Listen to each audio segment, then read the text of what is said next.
people. The messenger taught us that the black man and woman are the original people. Everyone else came from us. In teaching that, this may be, I'm talking to my audience right now for a minute, Professor.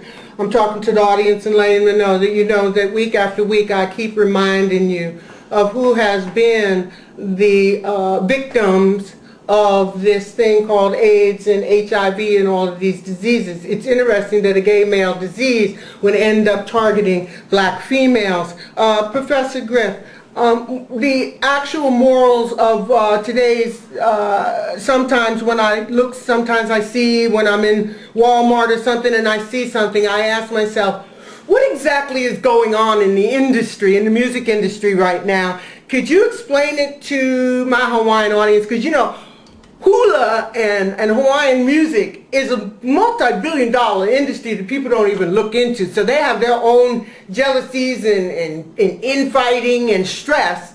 And then there's hip-hop.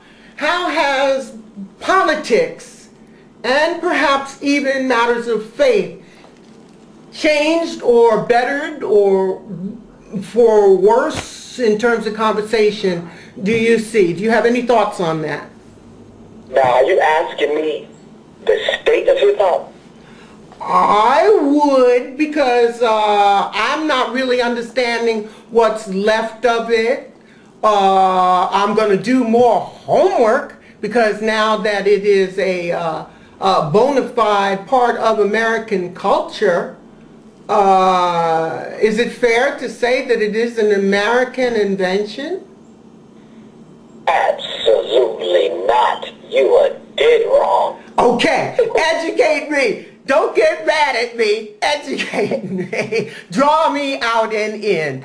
Hip-hop is not an American phenomenon. It is a historical, cultural, genetic, black. I'm going to underline the word black. And it's not a phenomenon. It's what we intended for it to be. It comes from our genetical makeup. We didn't just start doing breakdancing, DJing, MCing, and graph writing in 1975, 76. We've always done that. That's why the foundation that we laid for hip-hop are based on 4 fundamental elements of the universe: earth, air, fire, and water. That has nothing to do with America or being American. If you look the word America up and you break the syllables down, it actually means I can punish. That's just a side note. But it's definitely not an American phenomenon, not at all. We put hip-hop and gave birth to hip-hop at a time where they oppressed black people in America and shut down the musical classes where we could express ourselves at the school and centers. Where black exploitation movies were coming out in the movies, and they shut the movie theaters down in the hood. What did we do? We rebelled, and we went out on the street and turned the garbage cans upside down, and we beat on the bottom of the garbage cans and did the beatbox in the park, and we danced and we MC'd. We took the screwdriver and the pair of pliers, and we went under the light post, and we rigged up some turntables, and we invented this thing called the mixer. And we had parties in the damn dark in the park. So no, it's definitely not an American thing, not at all. Not when some of the founding forefathers of hip hop come from the island of Jamaica and Trinidad and other places. So no, not at all. We're not going to put an American label on that one. All right, you said it's something that you are. Rap is just something that you do. Well, I'm going to tell you to set Boss RJ straight about that. And I want to get to something else then. I want to ask you. You mentioned Jamaica. You mentioned being in the dark in the park and the screwdrivers and the pliers. And I want to ask you now, what was all that electronics about? What was all the what about? Electronics. There seemed to be... I think what we were doing, we were teaching valuable lessons. You see, the turntables, the 1 and 2s, all that is the djembe. That's the African drum. you following me? I'm following you. Out here in Hawaii, I know about djembes. There's big drum circles every Sunday. Yeah, but I'm speaking past you to your audience.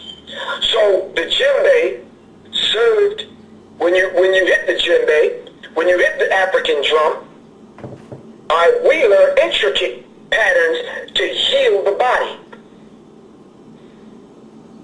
You understand what I'm saying? We just don't hit the drum.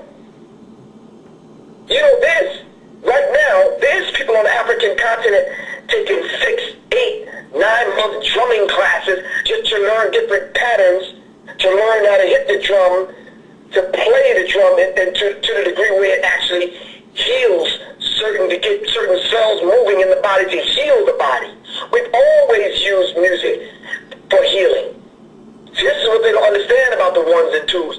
This is how come we went way back, and we went to the back of the closet and got our grandmother's records and our fathers and mothers' records to find the breakbeat, and we went back and forth on the one and twos because we were looking for that drum that replicated the 9 systems of the body. Are you following me? I'm following you. We wanted to replicate those patterns so we can get our people to move, and it worked. Once again, you could never ever put an American tag on that. That's just too damn deep. Now, we could get into some metaphysics. Do you understand what I'm saying? About why the electronics. Because we've always used certain instruments to call our people to prayer. Do not the Christians use a bell to call the people to prayer? Do not the Muslims use the voice in the call of the Adhan? Do not the Hebrews use the ram horn? Do not the Buddhists use the bell? I can go on and on. Oh yeah, Hawaii uses the conch.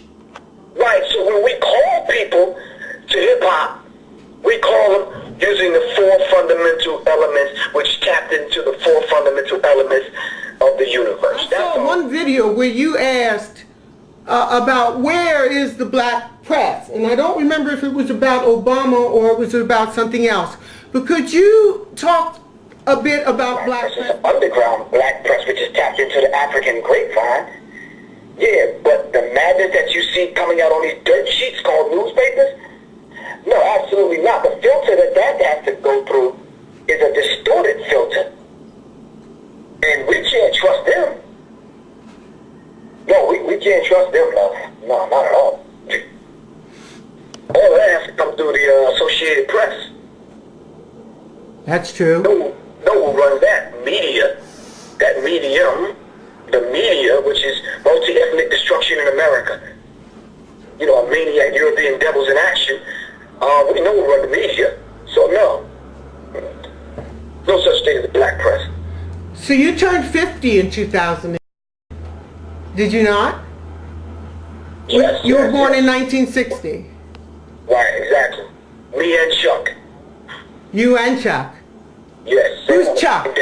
Who is Chuck that you refer to? Chuck D just so happens to be the lyrical terrorist. Chuck D was one of the main founders of Public Enemy. Chuck D is the voice that you hear on 98%, or probably 95% of our music. Chuck D is the leader of Public Enemy. Chuck D is an activist, social activist, political activist. And Flavor Chuck D has a number of books out. Chuck D stays on the lecture circuit. Oh, wait, Mike. Responsible, pardon me? I'm sorry, but Mike just broke it down to me very simply. Is it true? He just said, say it again, Mike. I said that Flavor Flav is the sellout, and these guys are the real deal. So that's what he meant when he talked about madness. Huh? Mike Dominguez, do your thing, man. Do you concur with Mike Dominguez? Excuse me? Do you concur with my producer, Mike Dominguez? 1,000%. Tiny little insignificant little hip-hop, political hip-hop group called Public Enemy. We didn't do much, but the members of that politically conscious, socially conscious hip-hop group hailing from Roosevelt, Long Island, which we call Strong Island, we put it together back in the mid-'80s, simply because we wanted to raise the conscious level of the people. That group, the members of that group consisted of a man by the name of Flavor Flav, which I think your audience know, through VH1's Flavor of Love, Strange Love, and under one roof and all that kind of madness on VH1. Well, wait a minute. You said madness. I just want to interrupt you here because I certainly am listening to you, Professor Griff. And words have meanings. This we know because you educated me on thought and on belief. And I appreciate that. So could you, for a moment, give me a bit of understanding as to what you mean by that other word? Madness? Yes.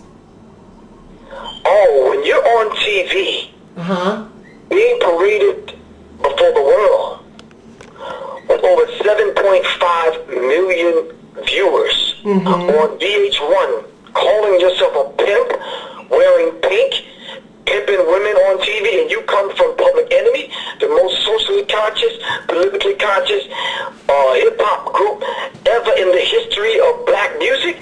Please, that is some utter madness.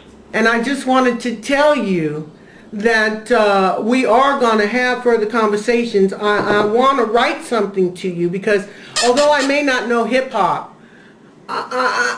I'd like to think that I know something also about the New World Order from a different perspective. And I just got off a stint of 2 years of working in the legislature in Hawaii for 100% Kanaka Maoli. That means 100% Hawaiian. And there's work to do because there's a reason why Obama has to come from Hawaii. Why they made the lie and said he was born here. And I'd like to discuss that with you because I think it has everything to do with black history and everything to do with America and with the world. So I really enjoyed talking to you, and I'm not going to apologize for not knowing anything about you, but I do know this: you are on the right page, and your eloquence and your demeanor is a tribute to the seeds of those who have inspired you. And I am so, they say pride is a sin, so I won't use that word. But if it is true that Public Enemy is the evolution of a thought, then you have done a great service to your race, to the nation, to the people, humanity, and I raise you up not because I can, but because I know. Facebook? Yeah, even though Facebook was set up by some members of the CIA and the government, yeah. Yeah, I'm there. So it's Black History. We're coming down to the end, and everybody knows that for the 4 weeks that we do our television show, we dedicate it to Black History. For a moment, could you elaborate on what that means? February, that's just some time that our oppressors set aside for us to celebrate, but that's not what we do within the original family. We're Black History 24/7, 365 and a quarter days. That's our thing. This whole thing with, February, it's cool for the masses of black people. You know what I'm saying? But this is what we do. Black is the essence to everything. You can't live without black. We can't live without dark matter. So I was reading this magazine that comes out. Do you get the Source magazine over there? You educate us. I don't think we get much of anything over here. I'm telling you. Cover up a Source magazine showing Diddy, not P. Diddy, not Puffy, now he's Diddy. He's on the cover of the Source magazine, and on the cover of the magazine it talks about the hip-hop versus Homeland Security. It talks about Puffy, but it also talks about black history inside of the magazine. And surprisingly enough, they start off black history with slavery. Now this is sad. It is. I agree with you. When I come to the Big Island there, what I'm going to do is give at least the people a decent point of reference where we can start black history from, and this would include the Hawaiian people and all the other indigenous people from all the other islands. Are you following me? Following you. You know I am. I'm loving you. So, Mike, I wanted to tell the people in my closing that my album dropped 2 days ago. It's called The God Damage, from my band, The Seventh Octave. That's The God Damage from The Seventh Octave. My book is due out in a couple of weeks. My book, Psychological Covert War on Hip Hop, and there's a special chapter in it entitled The Illuminati's Takeover of Hip Hop. Oh, is that where we talk about Rubin and the other people that kind of infiltrated after they got finished with San Francisco? I don't know about that, but yeah. Let me let this man go. That's why I'm now going to say, as you open your mind, let life be the thought. As you open your eyes, let life be the glow. As you open your ears, let life be the melody.